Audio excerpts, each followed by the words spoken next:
Amazing morning, everybody. Ako po ang inyong nag-iisang Barley Queen.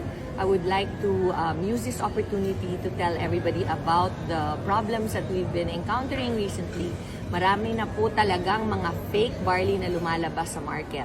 Lalong-lalo na po pati mga fake boxes natin, fake sachets. Sobrang ginagaya na po. Kaya mag-iingat po tayo dahil sayang po ang pera na ginagastos ninyo for your health. Kaya po medyo may kamahalan ng ating barley. It is 100% organic from Australia. Ito po ay GMO-free, gluten-free, at napakaganda talaga po para sa inyong mga health. So please, huwag kayong bibili sa mga fake sellers. Make sure na may ID and legitimate distributor po ng I Am Worldwide to be sure that you are not being faked. Okay?